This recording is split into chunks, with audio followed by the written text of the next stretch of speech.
احنا جربنا قبل كده كارت الجرافيك المنفصل على اجهزه الهاند هيلد زي الام اس اي كلو والليجن جو، وشفنا قد ايه فرق جدا في الاداء بتاع الاجهزه وعلى الجرافيكس سواء في البرامج او حتى في الجيمز. وكمان جربناها مع الميني بي سي ولاحظنا الفرق الكبير بين استخدام اليو اس بي 4 والاوكيولينج بورت. بس كل الاجهزه دي اساسا معموله للجيمنج وتقدر تشغل عليها الجيمز بدون ما تحتاج لجي بي يو او كارت جرافيك منفصل. وانا لما لقيت لابتوب مخصص بس للبيزنس والدراسه، يعني شغل بسيط جدا، جربت ان اوصل عليه الجي بي يو ده وكانت النتيجه مبهره فعلا.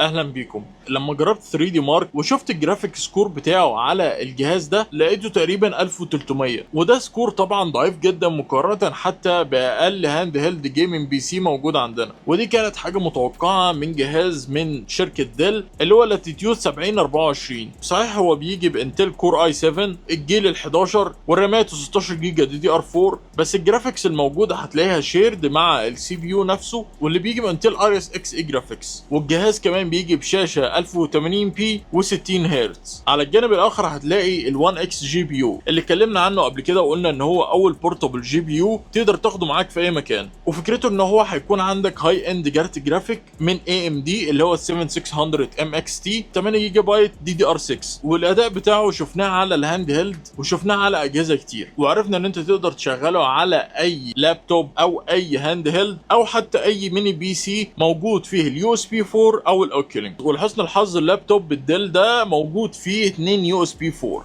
جبت ال1 اكس جي بي يو ووصلته بيه الباور بتاعه، وبعد كده وصلت ليه كابل اليو اس بي 4 ووصلته باللابتوب، وعلى طول رحت على اي ام دي درايفرز واخترت اول لينك وكتبت هنا في السيرش 7600 ام اكس تي واخترت اول واحد ده، واخترت ويندوز 11 لو انت عندك ويندوز 10 تقدر تنزله. وبعد كده عملت داونلود للاديشن ده اللي هو اخر اصدار 24.9.1 وعملت له داونلود وعملت له انستول، وبعد كده عملت ريستارت للجهاز. ومجرد ما عملت ريستارت لقيت الاي ام دي اكس كونكت تكنولوجي اتعرف على كارت الجرافيك وبقى موجود هنا. لو رحنا للتاسك مانجر ورحنا ليه برفورمانس هنلاقي هنا موجود الجي بي يو الخاص باللابتوب نفسه، وهنلاقي في الجي بي يو 1 الاي ام دي ار اكس 7600 ام اكس تي. ولما عملنا تيست تاني لل 3 دي مارك اللي عملناه في اول الفيديو لللابتوب نفسه لقينا تقريبا معديه ب5 اضعاف في الكارت الجرافيك ده.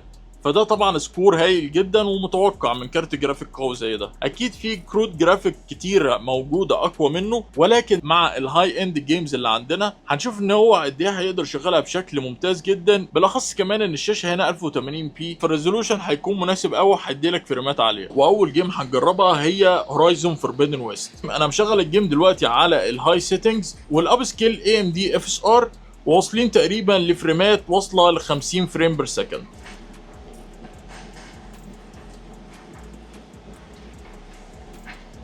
واكيد تاني جيم هنجربها هي بلاك ميث ووكونج. ويمكن بلاك ميث ووكونج من الجيمز اللي الديفلوبرز مهتمين بيها جدا. حتى لما جيت جربتها على الستيم ديك لقيتها شغاله بشكل كويس جدا. ايوه مش شغاله على ريزولوشن عالي، ولكن فالف نفسها مش عامله الجيم دي فيريفايد. يعني فالف عامله الجيم دي مش شغاله اصلا على الستيم ديك، بس انا حاولت انزلها وجربتها لقيتها شغاله بشكل ممتاز جدا زي ما انتم شايفين كده.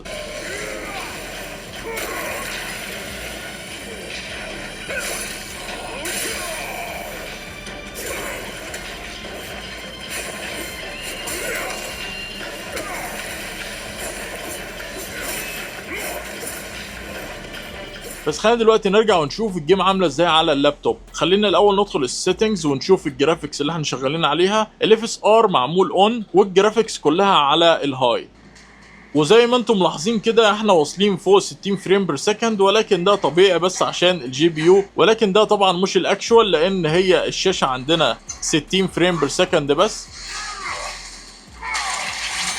زي ما انتم شايفين كده الجيم شغاله بشكل ممتاز جدا بدون اي مشاكل على الهاي سيتنجز.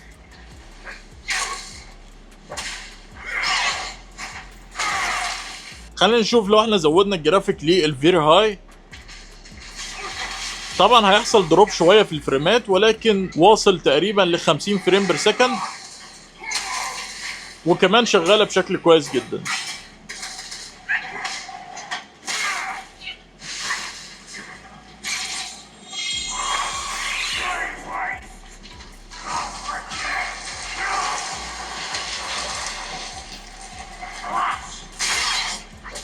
خلينا دلوقتي نجرب جاد اوف وور راجناروك. الجيم انا مش مشغل عليها اي اب سكيلينج خالص، وكمان مشغلها على الهاي سيتنجز، وزي ما هو واضح واصلين تقريبا لافريج 40 فريم بير سكند.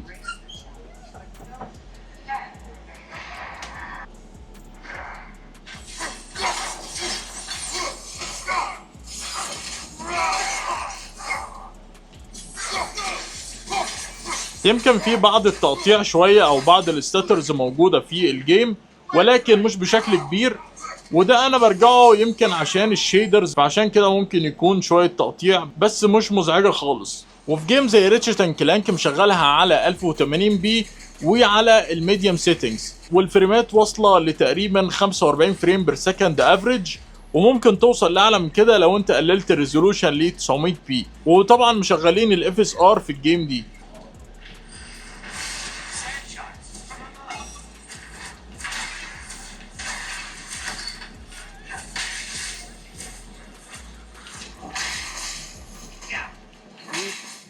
فكرة ان يكون عندك اكسترنال جي بي يو تقدر تشغل عليه كل الهاي اند جيمز الموجودة عندك على لابتوب عادي جدا مفيش فيه اي برفورمانس، دي حاجة مميزة قوي.